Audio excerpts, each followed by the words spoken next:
The carburetor. It meters and delivers fuel to the engine under all conditions. How does it function? It is made to function by air, drawn through the air intake by the engine. The speed at which the air moves through the carburetor is determined by the speed of the engine. This model demonstrates the principles involved. It consists of a tube, at the center of which is a restriction called a venturi. Air is drawn through the model in the same way that an engine draws air through a carburetor. If smoke is introduced into the model, the movement of the air may be seen. Liquid is drawn up into the main airstream and broken into tiny droplets. This is what happens in a carburetor. In a simple single-jet carburetor, there would be a venturi, a throttle, a jet, and a float chamber, which contains the petrol. The flow of air through the venturi causes a pressure drop, which pulls petrol from the float chamber through the jet into the airstream. The flow of fuel is controlled by the difference between pressure at the nozzle of the jet and the atmospheric pressure in the float chamber. The size of the pressure drop governs the operation of the engine, which responds to the position of the throttle.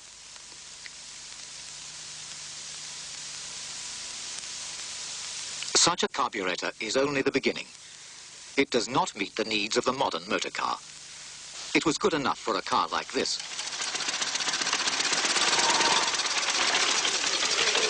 But it wouldn't begin to work in one like this.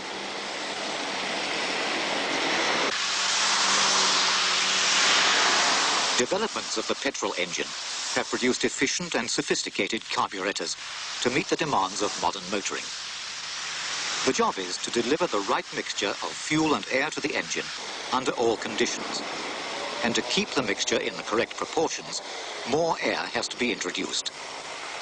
This is done by an air bleed, which restricts the amount of fuel reaching the engine by mixing in more air to maintain the correct mixture. The air bleed consists of special channels within the carburetor, and the flow of fuel through the main jet draws in the additional air. When starting from cold, a richer mixture is needed. Here the choke plays its part. To start the engine, the choke is closed, which slightly opens the throttle. The choke valve allows very little air to pass. So when the engine is turned over, the suction acts mainly on the fuel jet, and together with the small amount of air, produces a richer mixture for starting when cold.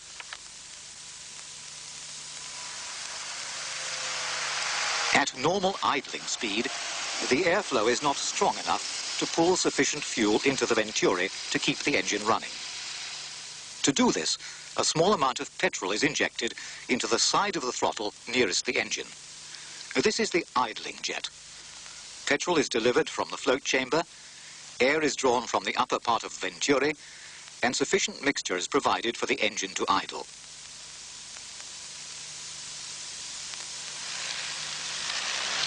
In normal acceleration, a progression jet provides more petrol until the main jet takes over.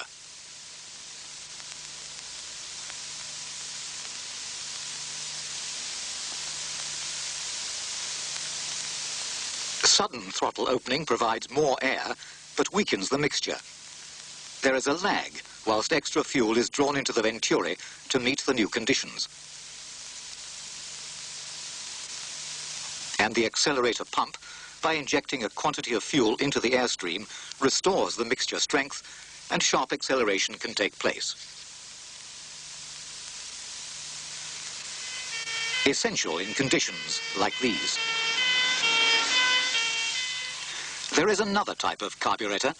It is called a variable jet carburetor. One side of the venturi is replaced by the bottom of a piston, which moves up and down in a finely machined cylinder. When the engine is at rest, the pressure on both the underside and top side of a piston is atmospheric, and therefore equal. With the engine running, air is drawn out of the interior of the dome. The pressure falls, and the piston is lifted by the greater atmospheric pressure below.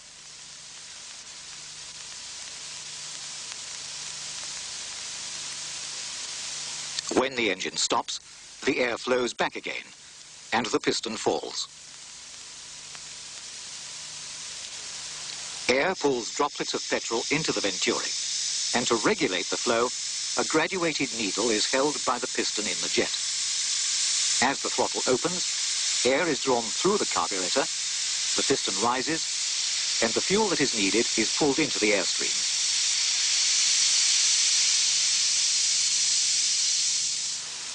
For cold starting, there is a disc valve, operated by the choke, in which a series of holes of different diameters are drilled. The choke control rotates the disc, and in the full rich position, all holes are open to the flow from the float chamber. As the engine warms up, the choke is pushed back in. Fewer and smaller holes provide the fuel, and the mixture returns to normal.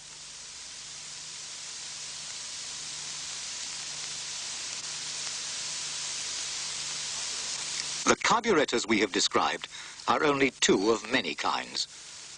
Although the principles are the same, individual engine requirements have produced many modifications of design and manufacture.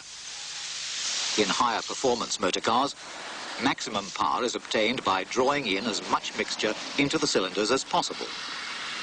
A single carburetor is not always sufficient for this purpose. And one development which meets the need is the twin choke carburetor. It consists of two carburetors of different diameters side by side in the same casting.